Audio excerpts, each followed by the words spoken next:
تھپڑ کی آواز پورے کمرے میں گونجی تھی اور دلہن بنی 17 سالہ مریم زمین پر گری تھی۔ اس کا جسم خوف سے لرز اٹھا تھا، اس کی آنکھوں میں آنسو تھے، مگر اس نے ہنوز ہونٹ سیے ہوئے تھے۔ کس حق سے تم میرے بستر پر بیٹھی ہو؟ جانتی ہو نا میری بہن کے بدلے یہاں آئی ہو، ورنہ تمہاری اوقات نہیں ہے میر حارث شاہ کی بیوی بننے کی۔ وہ دھاڑا اور اسے کمرے سے باہر نکال دیا۔ اگر وہ ایک بار گھونگھٹ ہٹا کر اس معصوم کا چہرہ دیکھ لیتا تو یقیناً ایسا کرنے سے پہلے خود کو ختم کر لیتا۔ دلہن بنی مریم کوئی اور نہیں بلکہ اس کی پہلی اور آخری محبت تھی، جسے اس نے 4 مہینے پہلے پہاڑی جھیل کنارے دیکھا تھا۔ شادی کی اگلی صبح ہی وہ شہر جا چکا تھا اور اب 3 ماہ بعد لوٹا تھا، اور اس لڑکی کو جو اس کی پہلی نظر کی محبت تھی، اسے یوں اپنے گھر میں گارڈن میں صفائی کرتا دیکھ کر پتھر کا ہو گیا تھا، اس بات سے یکسر انجان کہ وہی اس کی بیوی تھی۔ 4 مہینے پہلے کی وہ شام جیسے ابھی کی بات ہو۔ میر حارث شاہ اپنے دوستوں کے ساتھ پہاڑی علاقے میں گیا تھا، جہاں اس کی نظر ایک لڑکی پر پڑی تھی۔ وہ پانی میں پاؤں ڈالے کسی خیال میں گم بیٹھی تھی، اس کے لمبے سیاہ بال ہوا میں اڑ رہے تھے اور وہ کسی خواب کی مانند لگ رہی تھی۔ بیوٹیفل، اسے دیکھتے ہی بے آواز سرگوشی کرتا وہ ٹرانس میں دیکھے گیا تھا، جو کھلکھلاتی ہوئی پاؤں جھلاتی پانی سے کھیل رہی تھی۔ ہائے، وہ قریب گیا۔ وہ کسی مردانہ آواز پر بری طرح سے چونکی تھی۔ کون؟ وہ بو کھلا کر بولتی تیزی سے کھڑی ہوئی تھی اور گلے میں پڑا دوپٹہ درست کیا تھا، جبکہ وہ بے اختیاری کے عالم میں بس اسے ہی تکے جا رہا تھا۔ کیا تم مجھ سے دوستی کرو گی؟ اس نے اپنا ہاتھ اس کی جانب بڑھایا، جبکہ وہ حیرانی اور پریشانی کے عالم میں لب چباتی کتنی ہی دیر اسے دیکھتی رہی، پھر گڑبڑا کر الٹے قدموں وہاں سے بھاگ گئی تھی، جبکہ میر حارث جو اس کے ذہن میں ایسا گرفتار تھا کہ اسے اس کے چلے جانے کا بھی علم نہیں ہوا تھا۔ اف، کہاں چلی گئی ہے یہ لڑکی؟ اس نے خود ساختہ سرگوشی کرتے ارد گرد میں نگاہ دوڑائی تھی، مگر وہ تو بوتل کے جن کی مانند غائب ہو گئی تھی۔ وہی لڑکی جسے اس نے بارہا تلاش کرنا چاہا تھا، وہ کہیں غائب ہو گئی تھی۔ وہ کتنی ہی دیر تک اسے پاگلوں کی طرح اس وادی میں تلاش کرتا رہا تھا، مگر وہ پری پیکر تو نہ جانے کہاں گم ہو گئی تھی، اور آج قسمت نے انہیں ملا دیا تھا، جبکہ وہ دھتکار کر جا چکا تھا۔ میر حارث شاہ کی بہن شمائلہ جو نہ جانے کب اپنے یونیورسٹی فیلو عادل کو اپنا دل دے بیٹھی تھی۔ عادل جو ایک مڈل کلاس خاندان سے تعلق رکھتا تھا، وہ امیر باپ کی بیٹی کے جھانسے میں آ جانے کی صورت میں نہال تھا۔ وہ بظاہر خود کو ایسے ہی شو کر آتا تھا جیسے کسی بہت بڑے باپ کی اولاد ہو، ساتھ ہی ساتھ اسے اپنے خوبصورت ہونے پر بہت غرور تھا۔ یونیورسٹی کی ہر لڑکی اس کے پیچھے پاگل تھی، اور وہ تھا کہ کسی کو خاص بھاؤ نہیں ڈالتا تھا۔ ایسے میں شمائلہ جو اپنے گھر کے خاندانی رسم و رواج سے تنگ تھی، وہ اپنے خاندان میں شادی نہیں کرنا چاہتی تھی۔ ان کے یہاں لڑکیوں کی شادی خاندان سے باہر کرنے کا رواج نہیں تھا، ذات سے باہر وہ شادی نہیں کرتے تھے۔ گھر میں بڑھتی حد سے زیادہ سختیوں پر وہ باغی ہو گئی تھی، اور یوں ہی اس کے قدم کب عادل کی طرف اٹھ گئے تھے اسے خود بھی خبر نہیں ہو سکی تھی۔ عادل جو پہلے ہی اس انتظار میں تھا کہ کوئی لینڈ لارڈ باپ کی بے وقوف سی لڑکی اس کے جھانسے میں آئے جس سے وہ اپنی مالی خواہشات پوری کر سکے، ایسے میں شمائلہ کا اس کی جانب راغب ہونا اس کی خوش بختی ثابت ہوا تھا۔ عادل، تم اپنے گھر والوں کو ہمارے رشتے کے لیے کب راضی کرو گے؟ وہ ہمیشہ والا سوال کر رہی تھی۔ کم آن یار، تم ہر وقت شادی کے پیچھے کیوں پڑی رہتی ہو؟ ایک ہی تو زندگی ملتی ہے انسان کو، اسے پہلے کھل کر انجوائے کرو۔ وہ بمشکل لہجے کو مضبوط بنائے بے باکی سے بولتا اس کا ہاتھ تھام کر لبوں سے لگا گیا تھا۔ عادل، تم میری بات کیوں نہیں سمجھتے ہو؟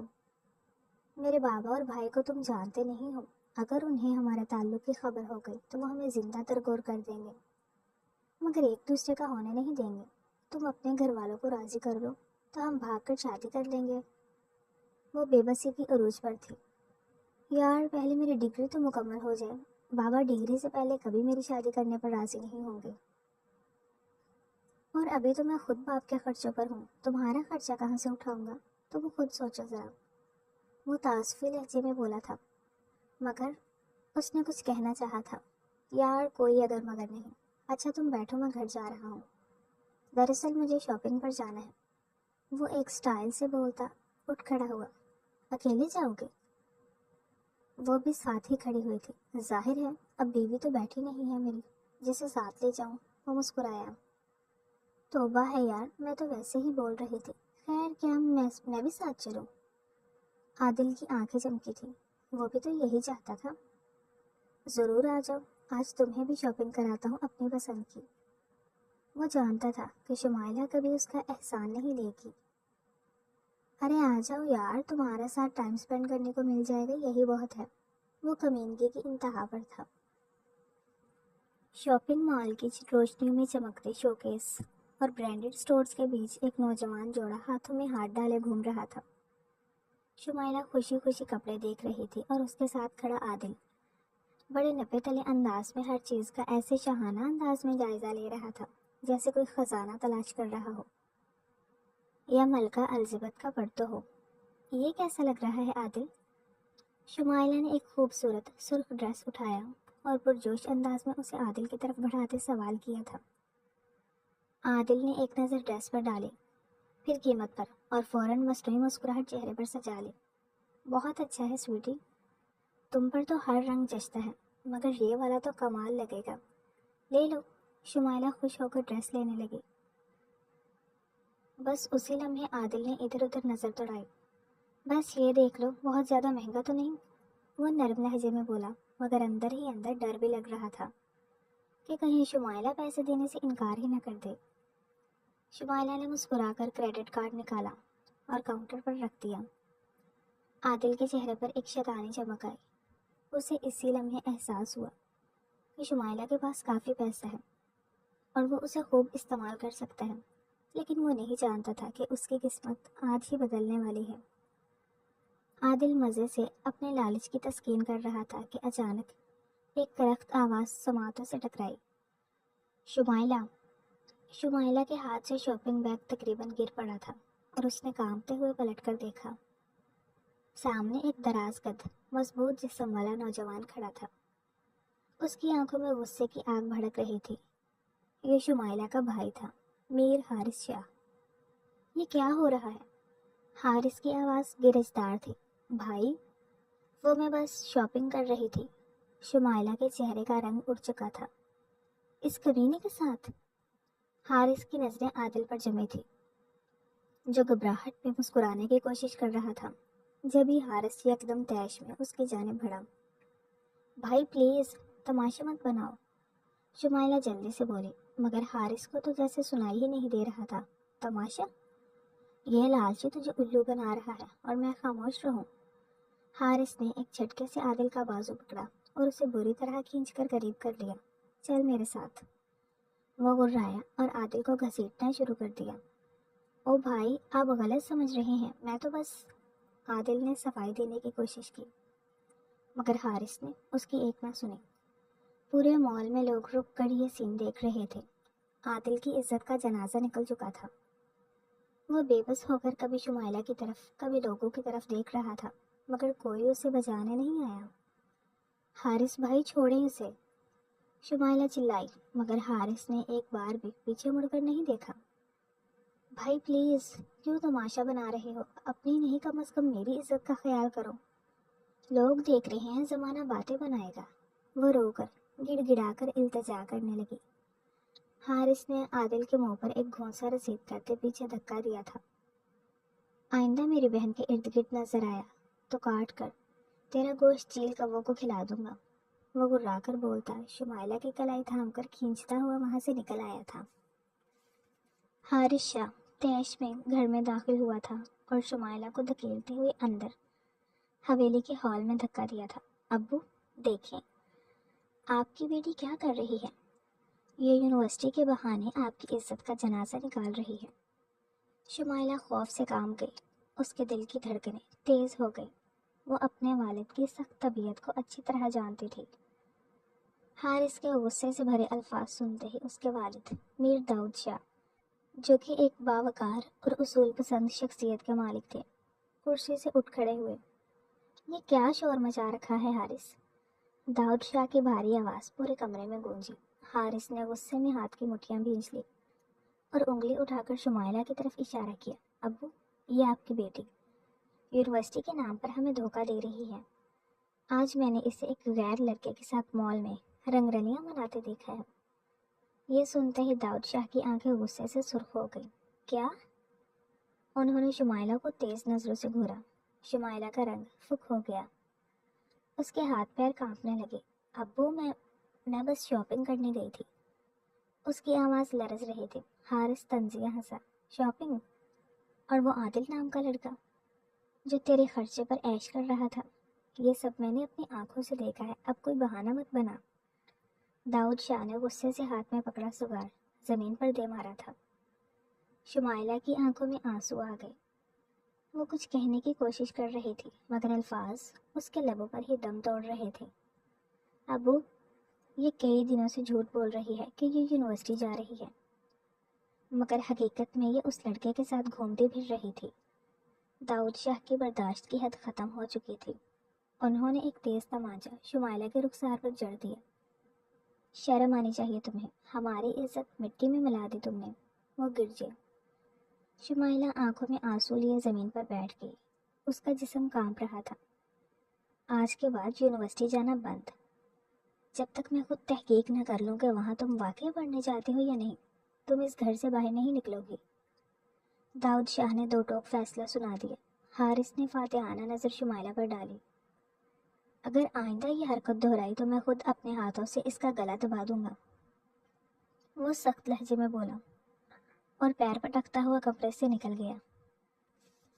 شمائلہ سسکیاں بھرتی رہی، اس کا دل ٹوٹ چکا تھا، مگر اب وہ کیا کرے؟ کوئی اس کی صفائی سننے کو تیار ہی نہیں تھا۔ شمائلہ کی آنکھوں سے آنسو بہتے ہوئے تکیے میں جذب ہو رہے تھے۔ اس کے گال پر باپ کا تھپڑ ابھی بھی جل رہا تھا اور دل میں حارث کی باتیں نشتر کی طرح چبھ رہی تھی۔ کمرے میں اندھیرا تھا، صرف کھڑکی سے آتی چاندنی زمین پر سفید چادر بچھائے ہوئے تھی۔ ہر طرف سکون تھا، مگر اس کے اندر ایک طوفان برپا تھا۔ یہ سب میرے ساتھ ہی کیوں ہوا؟ کیا میں نے سچ میں کوئی گناہ کیا ہے؟ کیا عادل میری زندگی میں سچ میں محبت بن کر آیا تھا یا محض ایک فریب تھا؟ یہ سوال اس کے دماغ میں ہتھوڑے کی طرح برس رہے تھے۔ وہ کروٹ لے کر سیدھی ہوئی اور کانپتے ہاتھوں سے تکیے کے نیچے سے اپنا موبائل نکالا۔ اسے معلوم تھا کہ اگر اس وقت کسی نے دیکھ لیا تو مزید قیامت ٹوٹ پڑے گی، مگر اس کے پاس اور کوئی راستہ نہیں تھا۔ اس نے دھڑکتے دل کے ساتھ عادل کا نمبر ڈائل کیا۔ 1 بیل، 2 بیل، 3 بیل۔ کال اٹھا بھی لو عادل، اس نے زیر لب دعا کی۔ آخر کار فون اٹھا لیا گیا۔ دوسری طرف سے نیند میں ڈوبی آواز آئی۔ کون؟ شمائلہ کو ایسا لگا جیسے اس کا دل کسی نے مٹھی میں جکڑ لیا ہو۔ عادل؟ میں ہوں شمائلہ۔ عادل کی سانس جیسے ایک لمحے کو رکی، پھر وہ بولا، کیا ہوا شمائلہ؟ یہ وقت ہے کال کرنے کا، سب خیریت تو ہے؟ شمائلہ نے ہونٹ کاٹ کر اپنی سسکی دبائی، پھر بے چینی سے بولی، عادل، جو ہوا تمہیں اس کا اندازہ بھی ہے؟ میرا بھائی مجھے بازار سے کھینچ کر گھر لے آیا، ابو نے تھپڑ مارا اور مجھے گھر سے نکلنے سے منع کر دیا۔ عادل ایک لمحے کو خاموش ہو گیا۔ اوہ، یہ تو برا ہوا، مگر اب میں کیا کر سکتا ہوں شمائلہ؟ تمہاری محبت میں یہ سب سہ لیا میں نے، اب تمہیں ثابت کرنا ہوگا کہ تم بھی مجھ سے محبت کرتی ہو، وہ بے قراری سے بولی۔ عادل نے ایک لمبی سانس لی۔ کیا مطلب؟ شمائلہ نے جلدی سے کہا، میرے ابو سے میرا رشتہ مانگنے آؤ، شاید وہ مان جائیں، شاید ان کے دل میں رحم آ جائے، کم از کم ایک بار کوشش تو کرو عادل۔ دوسری طرف گہری خاموشی چھا گئی۔ عادل، تم سن رہے ہو؟ عادل نے کھنکار کر گلا صاف کیا۔ دیکھو شمائلہ، یہ اتنا آسان نہیں ہے، تمہارے ابو بہت سخت آدمی ہیں، اور تمہارا بھائی، وہ تو سیدھا مار ڈالے گا مجھے۔ شمائلہ کی آنکھوں میں بے یقینی چھا گئی۔ تو تم کیا کہہ رہے ہو؟ عادل نے تھوڑا اکتاہٹ بھرے لہجے میں کہا، میرا مطلب ہے ہمیں کچھ دن انتظار کرنا چاہیے، تمہیں جذبات میں آ کر کوئی فیصلہ نہیں لینا چاہیے۔ انتظار؟ کس چیز کا؟ عادل مجھے اس قید سے نکالنے کے لیے تمہیں کچھ کرنا ہوگا، اس نے بے بسی سے کہا۔ دیکھو ابھی میں اپنے گھر والوں سے بات بھی نہیں کر سکتا، وہ لوگ اس وقت کسی اور چیز میں الجھے ہوئے ہیں، میں ایسے اچانک کیسے جا سکتا ہوں تمہارے والد کے پاس؟ شمائلہ کو جیسے کسی نے زمین پر پٹک دیا ہو، اس کے خواب، اس کی محبت، سب ایک پل میں بکھر رہے تھے۔ تو تمہارا مطلب ہے تم میرے لیے کچھ نہیں کر سکتے؟ عادل نے جھنجھلا کر کہا۔ یار ایسا بھی نہیں ہے، بس مجھے تھوڑا وقت دو، میں کچھ سوچوں گا، لیکن ابھی نہیں۔ شمائلہ کی آنکھیں جلنے لگی، اس کے دل نے پہلی بار سختی سے دھڑکنا چھوڑ دیا۔ عادل، تمہیں یاد ہے تم نے مجھ سے کیا وعدے کیے تھے؟ کہ تم مجھے اپنی دنیا بنا لو گے، میرے بغیر تمہاری زندگی ادھوری ہوگی، اور تم میرے لیے ہر حد تک جاؤ گے، وہ یاد کرا رہی تھی۔ ہاں ہاں کہا تھا، مگر یار حالات بدل گئے ہیں، میں اس وقت کچھ نہیں کر سکتا، وہ زچ ہوا۔ حالات بدل گئے یا تم بدل گئے؟ عادل لاجواب ہو گیا۔ چند لمحوں کی خاموشی کے بعد وہ بولا، مجھے سونے دو شمائلہ، صبح بات کرتے ہیں، ٹھیک ہے؟ شمائلہ کو ایسا لگا جیسے اس کے کانوں میں سیسا پگھلا کر ڈال دیا گیا ہو۔ وہ لرزتے ہاتھوں سے فون دیکھ رہی تھی۔ دوسری طرف عادل کی بے حسی کسی خنجر کی طرح اس کے دل میں گھونپ رہی تھی۔ عادل، بس ایک بات بتاؤ، کیا تم واقعی مجھ سے محبت کرتے ہو؟ یار یہ کیسا سوال ہے؟ ظاہر ہے کہ کرتا ہوں، لیکن ابھی پریشر مت ڈالو۔ شمائلہ کے لبوں پر ہلکی سی مسکراہٹ آ گئی، مگر یہ مسکراہٹ زہر آلود تھی۔ ٹھیک ہے عادل، پھر میں بھی تم پر پریشر نہیں ڈالتی، خدا حافظ۔ اور اس نے بغیر اس کے جواب کا انتظار کیے کال کاٹ دی۔ کمرے میں ایک گہری خاموشی چھا گئی۔ شمائلہ نے موبائل کی سکرین دیکھی، جہاں عادل کا نام جگمگا رہا تھا۔ اس نے ایک گہری سانس لی، فون کی گیلری کھولی اور آہستہ آہستہ عادل کی تصویریں ڈیلیٹ کرنا شروع کر دی۔ اس کا دل کرچی کرچی ہو رہا تھا، مگر اب وہ سمجھ چکی تھی کہ محبت محض وعدے کرنے سے نہیں نبھائی جاتی۔ محبت وہی ہوتی ہے جو مشکل وقت میں ساتھ دے، جو محض بہانے نہ بنائے۔ آج کی رات اس کے لیے ایک نیا سبق لے کر آئی تھی۔ اور اس کے بعد شمائلہ نے دوبارہ کبھی عادل کو فون نہیں کیا۔ شمائلہ کو محسوس ہو رہا تھا جیسے زمین اس کے قدموں تلے سے نکل رہی ہو۔ وہ ابھی عادل کی بے رخی کے زخم سے سنبھلی بھی نہیں تھی کہ اس کے باپ نے ایک اور بم اس پر گرا دیا تھا۔ تمہاری شادی طے کر دی ہے، اگلے ہفتے نکاح ہوگا۔ یہ الفاظ شمائلہ کے کانوں میں کسی گونج کی طرح بج رہے تھے۔ وہ حیرت سے اپنے والد کو دیکھ رہی تھی، جن کے چہرے پر سختی اور سنجیدگی کے سوا کچھ نہ تھا۔ ابو، آپ یہ کیا کہہ رہے ہیں؟ اس نے کانپتی ہوئی آواز میں کہا۔ حارث جو برابر میں کھڑا تھا تیز نظروں سے اسے گھور رہا تھا۔ اب بھی کچھ پوچھنے کی ہمت ہے تم میں؟ شکر کرو ابو نے زندہ چھوڑ دیا، ورنہ تمہاری حرکتوں کے بعد تو مجھے لگتا تھا کہ بس۔ اس کے والد نے غصے سے حارث کی بات کاٹ دی۔ یہ گھر کی عزت ہے اور اب ہمیں اسے عزت کے ساتھ رخصت کرنا ہے۔ شمائلہ کا دماغ سن ہو چکا تھا۔ اس نے خوفزدہ نظروں سے حارث کو دیکھا، پھر باپ کو۔ ابو کم از کم میری مرضی تو پوچھ لیتے۔ مرضی؟ اس کے باپ نے طنزیہ ہنسی ہنسی۔ مرضی تب پوچھی جاتی ہے جب اولاد قابل بھروسہ ہو، لیکن تم نے اپنی مرضی سے کیا کیا؟ بازاروں میں آوارہ گھومتی رہی، اب تمہاری مرضی کی کوئی وقت نہیں۔ شمائلہ کو لگا جیسے کسی نے اس کی سانس روک دی ہو۔ وہ کچھ بولنا چاہتی تھی مگر الفاظ ساتھ جوڑ چکے تھے۔ لڑکا کون ہے؟ آخر کار اس نے بمشکل پوچھا۔ علی حیدر، میرے دوست کا بیٹا ہے، نیک، شریف اور تعلیم یافتہ۔ اس کے ساتھ تمہاری زندگی اچھی گزرے گی۔ شمائلہ کے لب ہلکے سے لرزے۔ لیکن ابو، میں نے اسے کبھی نہیں دیکھا۔ بس بہت ہو گیا۔ اس کے والد نے میز پر ہاتھ مارا۔ یہ نکاح ہوگا اور تمہیں اسے قبول کرنا ہوگا۔ اب میں مزید کوئی بحث نہیں سنوں گا۔ شمائلہ کا دل خون کے آنسو رو رہا تھا۔ شمائلہ سر جھکائے اپنے کمرے میں آئی اور دروازہ بند کر دیا۔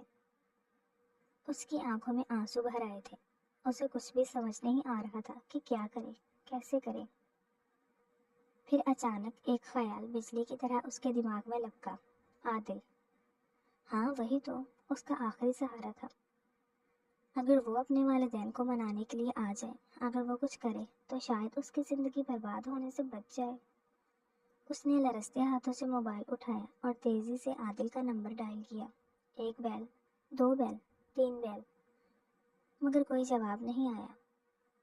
اٹھا لو عادل، خدا کے لیے اٹھا لو، اس نے بے چینی سے بڑبڑاتے ہوئے دوبارہ کال کی۔ فون بجتا رہا، مگر دوسری طرف سے کوئی رد عمل نہیں تھا۔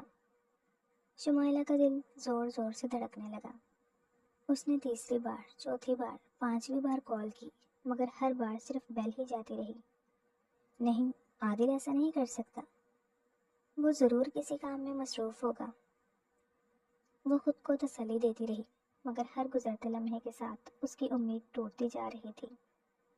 بالآخر اس نے ایک آخری کوشش کرتے ہوئے وائس میسج: عادل، براہ کرم میری بات سنو، میرے والد نے میری شادی طے کر دی ہے، وہ مجھے کسی اور کے حوالے کرنا چاہتے ہیں، پلیز کچھ کرو، مجھے اس جہنم سے نکالو، مجھے بچا لو، عادل میں تمہارے بغیر نہیں جی سکتی۔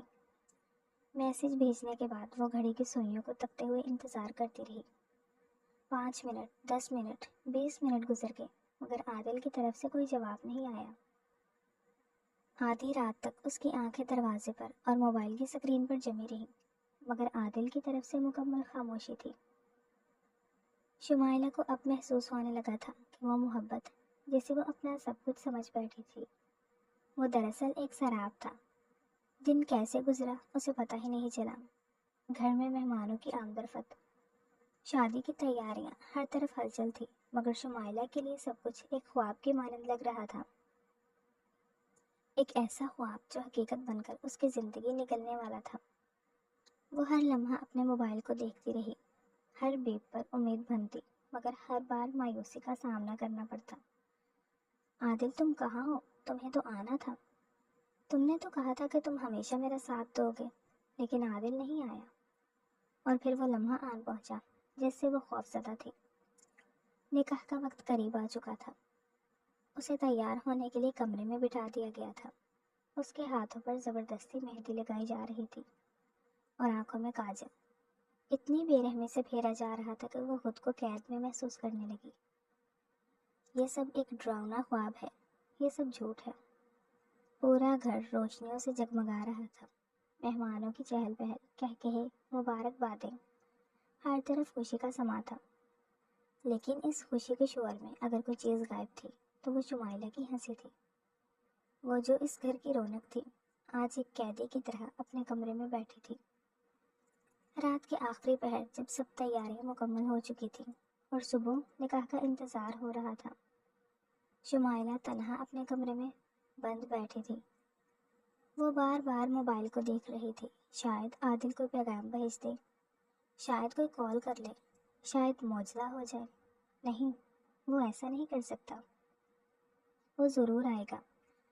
لیکن جیسے جیسے وقت گزرتا جا رہا تھا اس کی امیدیں مایوسی میں بدل رہی تھی۔ اس نے کپکپاتے ہاتھوں سے آخری بار نمبر ڈائل کیا۔ فون بجا اور پھر ایک سرد آواز آئی: یہ نمبر اس وقت بند ہے۔ شمائلہ کے دل کی دھڑکن لمحہ بھر کر رک گئی۔ بند؟ یعنی سب ختم ہو گیا تھا۔ شمائلہ نے ایک گہری سانس لی اور چاروں طرف نظر دوڑائی۔ کمرہ سجا ہوا تھا، دلہن کا جوڑا ایک طرف رکھا تھا اور سنگار میز پر زیورات جگمگا رہے تھے۔ اس کے لبوں پر ایک تلخ مسکراہٹ آئی۔ آج اس کے باپ نے اس کی قسمت کا فیصلہ کر دیا تھا۔ عادل نے اس کا ساتھ چھوڑ دیا تھا، اب اس کے پاس کوئی راستہ نہیں بچا تھا۔ شمائلہ اٹھ کر الماری کے پاس گئی اور ایک کاغذ نکالا، قلم ہاتھ میں لیا اور کپکپاتے ہاتھوں سے لکھنا شروع کیا: ابو حارث، میں نے تمہاری عزت پر کوئی داغ نہیں لگایا، میں نے کبھی بھی تمہاری تربیت کو رسوا نہیں کیا، لیکن تم نے میری محبت کو جرم بنا دیا، تم نے میرے جذبات کو کچل دیا، میری امیدیں رون ڈالیں۔ میں جیتے جی تمہاری عزت پر بوجھ نہیں بننا چاہتی، اس لیے آج میں خود ہی اس بوجھ کو ختم کر رہی ہوں۔ امی، میں آپ سے بہت محبت کرتی ہوں، لیکن میں اب مزید زندہ نہیں رہ سکتی، مجھے معاف کر دینا۔ وہ کاغذ میز پر رکھا، پھر دراز کھولی اور اس میں سے سفید دوپٹہ نکالا۔ جیسے ہی دروازہ کھلا، پورے کمرے میں ایک چیخ گونجی۔ شمائلہ سفید دوپٹے کے سہارے پنکھے سے جھول رہی تھی، آنکھیں آدھی کھلی، چہرہ زرد، ہونٹ نیلے، اور نیچے وہ کاغذ جس پر اس کا آخری خط تھا۔ پورے گھر میں کوہرام مچ گیا۔ حارث دیوانہ وار بہن کے پاس بھاگا۔ شمائلہ، اس کے والد صدمے سے زمین پر گر پڑے۔ ماں بیٹی کی لاش سے لپٹ کر بیان کرنے لگی۔ بارات کے ساتھ آئے لوگ دروازے پر ہی کھڑے رہ گئے۔ نکاح کا مقدس لمحہ ماتم میں بدل چکا تھا۔ شمائلہ جا چکی تھی ہمیشہ کے لیے۔ وہ خود کو یقین دلانے کی کوشش کر رہی تھی، مگر حقیقت کی تلوار اس کے دل کو چیرے جا رہی تھی۔ شمائلہ کی موت کو 2 دن گزر چکے تھے، لیکن حارث کے دل میں آگ لگی ہوئی تھی۔ وہ بے چین تھا، غصے میں بھرا ہوا۔ یہ سب عادل کی وجہ سے ہوا۔ اگر وہ مرد تھا تو اپنی محبت کے لیے آیا کیوں نہیں؟ اگر اس میں ہمت تھی تو نکاح کے لیے آگے کیوں نہیں بڑھا؟ اس کی بہن قبر میں جا چکی تھی، لیکن عادل ابھی بھی آزاد گھوم رہا تھا۔ اب اس کی بھی زندگی جہنم بناؤں گا، یہ سوچ کر وہ اپنے والد کے پاس گیا اور ہاتھ جوڑ کر بولا، ابو، ہمیں اس کے گھر جانا ہوگا۔ وہ شمائلہ کی زندگی برباد کر کے چین سے بیٹھا ہے، ہم اسے چھوڑ نہیں سکتے۔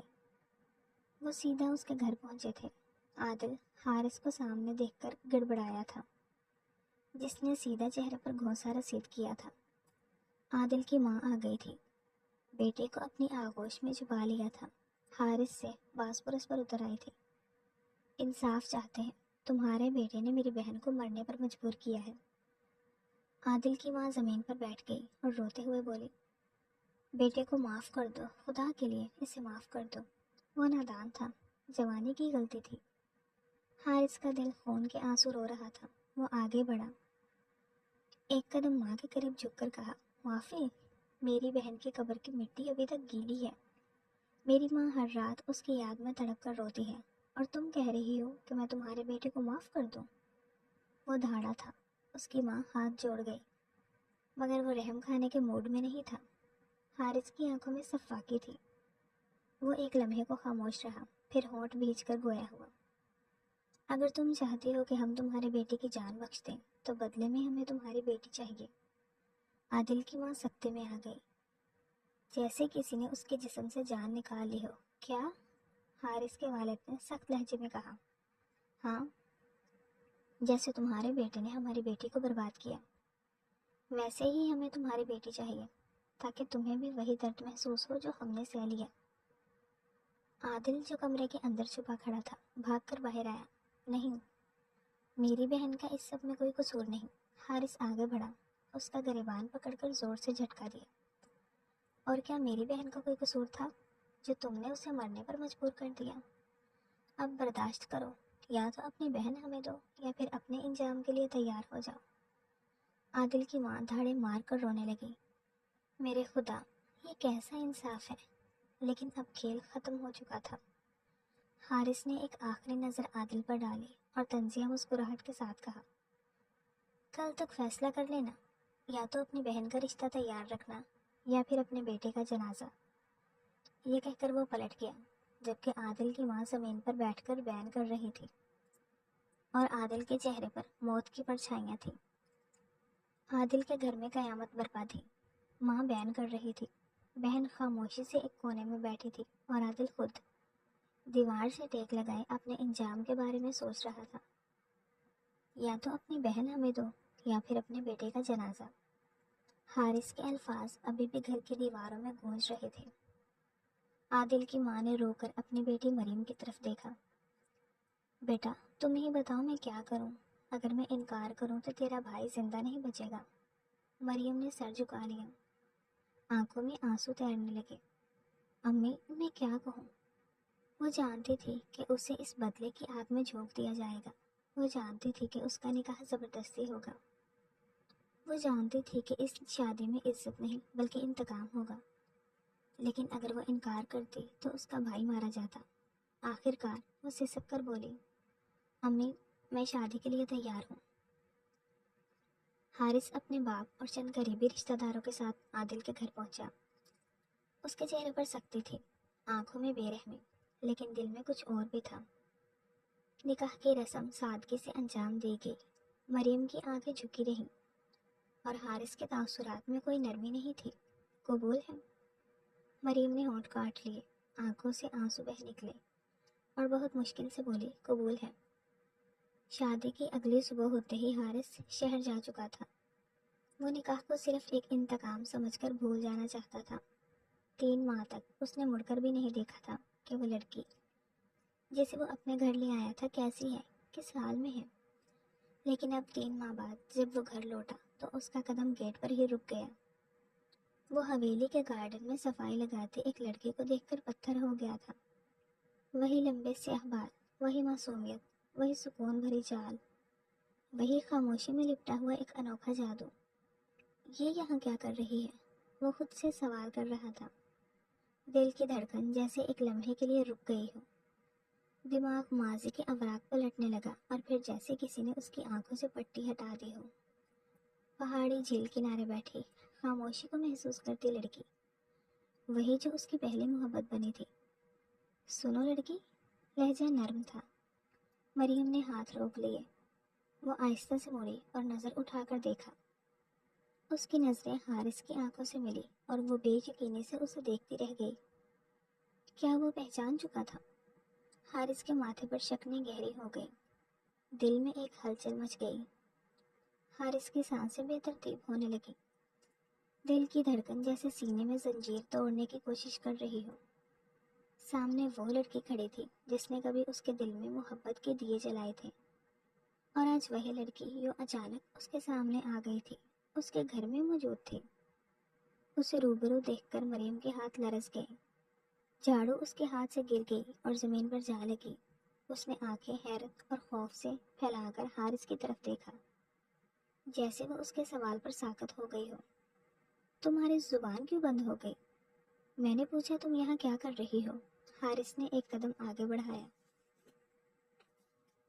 یہ دیکھ کر مریم کے اندر خوف کی ایک سرد لہر دوڑ گئی۔ وہ کسی زخمی ہرنی کی طرح پیچھے ہٹی، پھر تیز قدموں سے حویلی کے اندر بھاگ گئی۔ رکو، حارث نے سخت آواز میں کہا، لیکن وہ نہیں رکی۔ وہ دل کی بے بسی کو دبائے حویلی کے لمبی راہداریوں سے گزرتی ہوئی اندر کی طرف بھاگنے لگی۔ دل دھک دھک کر رہا تھا، آنکھوں میں آنسو لرزنے لگے تھے۔ حارث کا دماغ سائیں سائیں کرنے لگا۔ وہ مریم کے پیچھے لپکا۔ حارث گہری سانس لیتا ہوا حویلی کے بڑے ہال میں آیا۔ اس کے ماتھے پر شکنیں تھی اور ذہن میں بس ایک ہی سوال گونج رہا تھا، وہ لڑکی کون تھی اور اس حویلی میں کیا کر رہی تھی؟ وہ اپنے کمرے میں غائب ہونے سے پہلے اس کی آنکھوں میں جو خوف تھا وہ حارث کو الجھا رہا تھا۔ وہ کیوں ڈر رہی تھی؟ وہ سیدھا اپنی ماں کے پاس آیا جو ہاتھ میں تسبیح لیے صوفے پر بیٹھی تھی۔ اماں، اس کی سخت آواز پر وہ چونکی۔ کیا ہوا حارث؟ انہوں نے حیرانی سے بیٹے کی پریشان حالت دیکھی۔ یہاں ایک لڑکی ہے حویلی میں نے اسے گارڈن میں صفائی کرتے دیکھا، دبلی پتلی، بڑی آنکھیں، خوفزدہ سی لگ رہی تھی، جیسے کسی سے چھپ رہی ہو۔ حارث کا ہر لفظ اس کی ماں کے چہرے کا رنگ اڑا رہا تھا۔ وہ چپ سی ہو گئی۔ وہ تمہاری بیوی ہے حارث؟ حارث کو لگا جیسے کسی نے زمین کھینچ لی ہو۔ کیا؟ یہ تم کیا کہہ رہی ہو؟ ہاں، وہ تمہاری بیوی ہے۔ اس کی ماں کی آواز میں ایک سختی تھی، جیسے وہ ضبط کر رہی ہو۔ اور تم جانتے ہو وہ کون ہے؟ وہ اس عادل کی بہن ہے جس کی وجہ سے میری بیٹی قبر میں جا سوئی۔ حارث کے کانوں میں جیسے دھماکہ ہوا ہو۔ اس کی محبت ایک قاتل کی بہن؟ کیا؟ ہاں، وہ بدبخت لالچی انسان جس نے میری بیٹی کو خواب دکھا کر برباد کیا، اور جب وقت آیا تو دھوکہ دے کر بھاگ گیا۔ شمائلہ نے اپنی جان لے لی اور اس کے بدلے میں ہم نے اس کی بہن کو لے آیا۔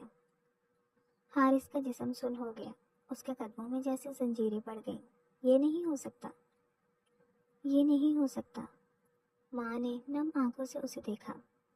حارث تیزی سے کمرے میں داخل ہوا، دروازہ زور سے کھلا اور دیوار سے ٹکرا کر ایک دھماکے سے واپس آیا، مگر وہ کسی چیز پر دھیان دینے کے قابل نہیں تھا۔ سامنے کا منظر ہی ایسا تھا کہ جیسے اس کے قدموں سے زمین کھینچ لی گئی ہو۔ مریم دیوار کے ساتھ لگی زمین پر بیٹھی تھی، اس کا نازک وجود خوف سے کانپ رہا تھا اور آنکھوں سے آنسوؤں کی برسات جاری تھی۔ وہ اپنے گھٹنوں میں چہرہ چھپائے سہمی ہوئی تھی۔ جیسے کسی پناہ کی تلاش میں ہو، جیسے کوئی بے بس پرندہ جسے شکاری کے پنجے سے بچنے کے لیے کوئی راستہ نہ ملے۔ حارث نے اپنی مٹھیاں بھینچ لی، دل کسی انجانے احساس سے عجیب طرح دھڑک رہا تھا۔ مریم! اس کی سخت آواز کمرے میں گونجی۔ مریم نے سر اٹھایا، مگر اس کے آنسو بہنے کی رفتار مزید تیز ہو گئی۔ اس کی بڑی آنکھوں میں بے پناہ خوف تھا۔ میں نے کہا اٹھو۔ حارث کا لہجہ سخت ضرور تھا، مگر اس کے اندر کہیں کوئی چیز ٹوٹ رہی تھی۔ مریم نے ایک پل کے لیے اپنی جگہ سے ہلنے کی کوشش کی، مگر پھر وہ مزید سمٹ کر خود میں چھپ گئی، جیسے اپنے وجود کو چھوٹا کرنے کی کوشش کر رہی ہو، جیسے وہ چاہتی ہو کہ زمین پھٹے اور وہ اس میں سما جائے۔ یہ منظر حارث کے لیے ناقابل برداشت تھا۔ اس نے الجھن بھرے انداز میں اپنی انگلیاں بالوں میں پھنسا لی، جیسے اپنے اندر اٹھنے والے طوفان کو قابو میں لانا چاہتا ہو۔ اس کی سانسیں بوجھل ہو گئیں۔ وہ ایک جھٹکے سے صوفے پر بیٹھ گیا، جیسے ساری طاقت کسی نے نچوڑ لی ہو۔ آنکھیں بند کر کے سر دیوار سے ٹکا لیا۔ یہ کیا ہو رہا تھا؟ وہ جسے سزا دینا چاہتا تھا، وہ اس کے سامنے اتنا بے بس کیوں لگ رہا تھا؟ کیوں اس کے آنسو حارث کے دل میں کچھ نرمی پیدا کر رہے تھے؟ یہ وہی لڑکی تھی نا جسے وہ دشمن کی بہن سمجھ رہا تھا؟ پھر کیوں اسے یوں ٹوٹا ہوا دیکھ کر اس کا دل بوجھل ہو رہا تھا؟ کمرے میں صرف سسکیوں کی آوازیں گونج رہی تھی، اور ایک شخص جو سزا دینے آیا تھا اب خود کسی قید میں جکڑا محسوس کر رہا تھا۔ وہ جھاڑو تھامے آہستہ آہستہ صحن میں گرد صاف کر رہی تھی۔ اس کی پیشانی پر پسینے کے ننھے قطرے چمک رہے تھے، اور دوپٹے کا پلو بار بار کندھے سے سرک کر نیچے گر رہا تھا۔ گرمی کی شدت کے باوجود وہ سر جھکائے کام میں مصروف تھی، جیسے خود کو اس حویلی میں موجود ہر چیز سے چھپانے کی کوشش کر رہی ہو۔ حارث کے اندر کچھ عجیب سا احساس جاگا۔ وہ دیکھ چکا تھا کہ باقی ملازم اندر کسی نہ کسی کام میں لگے تھے، مگر یہ لڑکی، جو کہ حقیقت میں اس کی بیوی تھی، ایک نوکرانی کی طرح زمین پر جھکی صفائی کر رہی تھی۔ یہ سب کرنے کی ضرورت نہیں ہے، وہ سخت لہجے میں بولا۔ مریم کا ہاتھ جھاڑو پر جمتے جمتے رکا۔ اس کی آنکھیں خوف سے پھیل گئیں، جیسے کسی نے اسے رنگے ہاتھوں پکڑ لیا ہو۔ اس نے بمشکل اپنے حواس بحال کیے اور دھیرے سے سر جھکا لیا، جیسے اس کی آواز کو نظر انداز کر دینا ہی بہتر ہو۔ میں تم سے بات کر رہا ہوں مریم۔ اب کی بار حارث کی آواز میں تلخی تھی۔ وہ اس کے قریب آیا تو مریم نے تیزی سے پیچھے ہٹنے کی کوشش کی، مگر پیر میں الجھ کر لڑکھڑا گئی۔ یہ سب تم کیوں کر رہی ہو؟ وہ مزید قریب آیا، مگر اس بار مریم جھاڑو پھینک کر بجلی کی سی تیزی سے اندر کی طرف بھاگی۔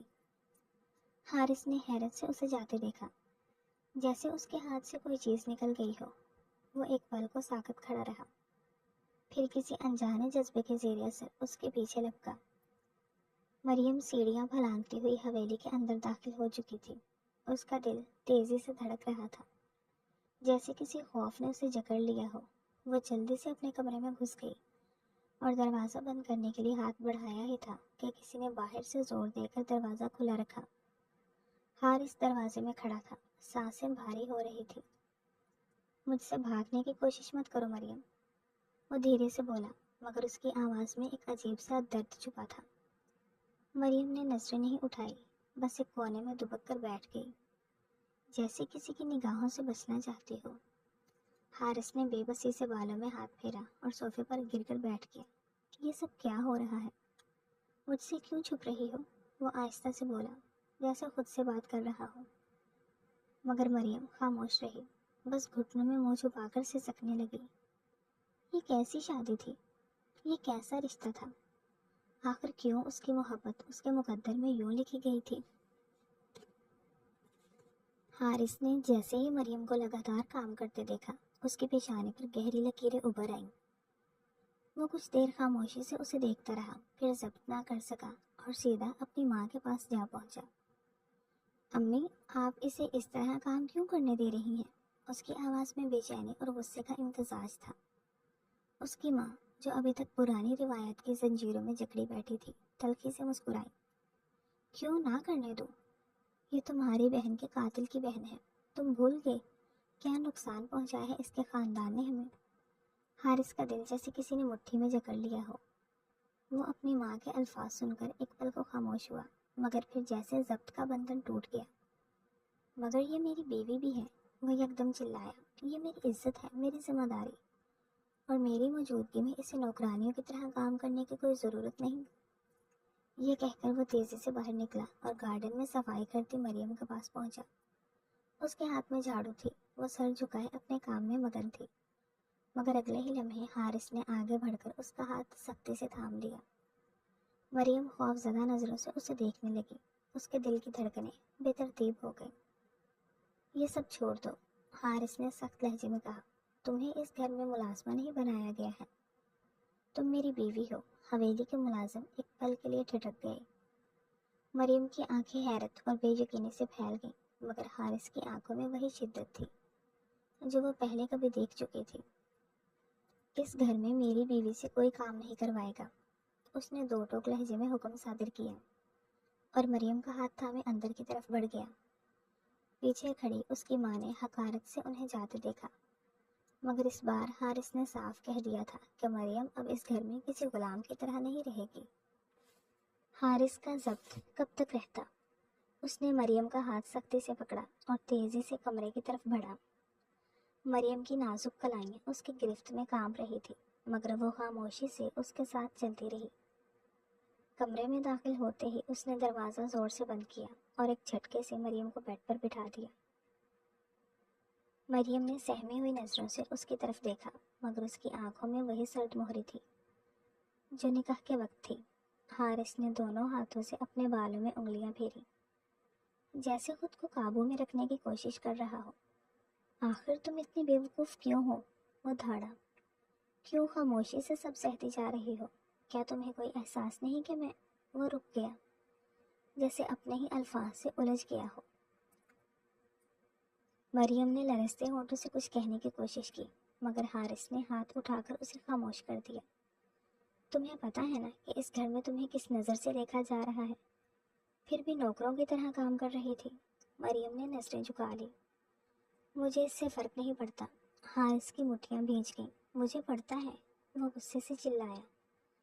میں نے تمہیں یہاں نوکرانی بنا کر نہیں رکھا، سمجھے تم؟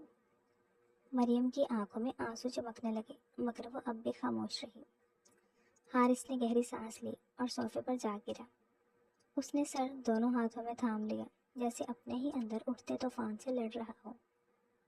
میں نہیں جانتا تمہارے ساتھ کیا کرنا ہے مریم، مگر ایک بات سمجھ لو، اس گھر میں تمہیں کسی کے آگے جھکنے کی ضرورت نہیں ہے۔ مریم نے حیرت سے اسے دیکھا۔ کیا یہ وہی حارث تھا جو نکاح کے بعد اسے دھتکار چکا تھا، جو اس کے وجود سے نفرت کرتا تھا؟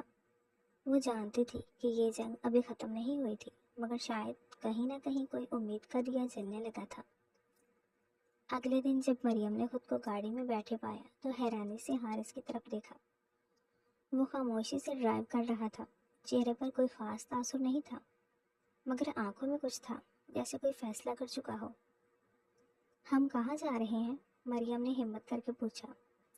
حارث نے ایک نظر اس کی طرف دیکھا، پھر نظریں سڑک پر جماتے ہوئے بولا، دور، جہاں صرف ہم ہوں۔ مریم کے دل میں عجیب سی بے چینی ہونے لگی۔ وہ خاموش رہی اور کھڑکی سے باہر دیکھنے لگی۔ کچھ دیر بعد گاڑی ایک سنسان ساحل پر رک گئی۔ یہ جگہ خاموش اور پرسکون تھی۔ نیلے پانی کی لہریں ساحل سے ٹکرا کر پیچھے ہٹ رہی تھی، جیسے کوئی راز کہہ رہی ہوں، پلٹ رہی ہوں۔ ہوا میں ہلکی سی خنکی تھی، مگر سورج کی روشنی سب کچھ سنہرا کر رہی تھی۔ حارث نے گاڑی کا دروازہ کھولا اور باہر نکل آیا۔ مریم بھی سست روی سے اس کے پیچھے چلنے لگی۔ وہ دونوں خاموشی سے ریت پر چلتے رہے، جب تک کہ حارث اچانک رک نہ گیا۔ بیٹھو؟ مریم نے الجھن سے اسے دیکھا، مگر پھر خاموشی سے بیٹھ گئی۔ حارث بھی اس کے برابر بیٹھ گیا، نظریں سمندر پر جمائے ہوئے۔ یہ جگہ کیسی لگی؟ اس نے دھیمے لہجے میں پوچھا۔ پرسکون، مریم نے سچ کہا۔ حارث نے ایک گہری سانس لی اور نظریں اس پر جما دی۔ مریم، میں نے بہت کچھ کھو دیا ہے اپنی نفرت میں نے تمہیں تکلیف دی، تمہیں اپنے غرور کے پیچھے چھپا دیا، لیکن اب میں مزید جھوٹ نہیں بول سکتا۔ مریم نے حیرت سے اسے دیکھا۔ میں تم سے محبت کرتا ہوں مریم، شاید ہمیشہ سے، مگر میں نے دیر کر دی یہ ماننے میں۔ مریم کو لگا جیسے وقت تھم گیا ہو، سمندر کی لہریں جیسے پیچھے ہٹ گئی ہوں، ہوا جیسے رک گئی ہو۔ یہ محبت نہیں حارث، یہ پچھتاوا ہے، اس کے لبوں سے مشکل سے نکلا۔ حارث کی آنکھوں میں چمک ابھری۔ اگر یہ پچھتاوا ہے تو میں ساری زندگی اسے اپنا لوں گا، مگر سچ یہ ہے کہ تم میری ہو اور میں تمہارا ہوں۔ مریم کا دل دھڑک اٹھا، وہ نظریں چرانا چاہتی تھی، مگر حارث کی آنکھوں میں ایسا کچھ تھا جو اسے باندھ رہا تھا۔ مجھے سوچنے دو حارث، وہ مدھم آواز میں بولی۔ حارث مسکرا دیا۔ جتنا وقت چاہیے لے لو، بس ایک وعدہ کرو، اب مجھ سے دور مت جانا۔ مریم نے پہلی بار اس کی آنکھوں میں دیکھا اور وہاں صرف محبت تھی، سچی، بے لوث اور دائمی۔ ختم شد۔ ڈیئر ریڈرز اینڈ لسنرز، کیسا لگا آپ کو یہ مکمل ناول؟ کمنٹس میں ضرور بتائیے گا۔ ناول اچھا لگا ہو تو ویڈیو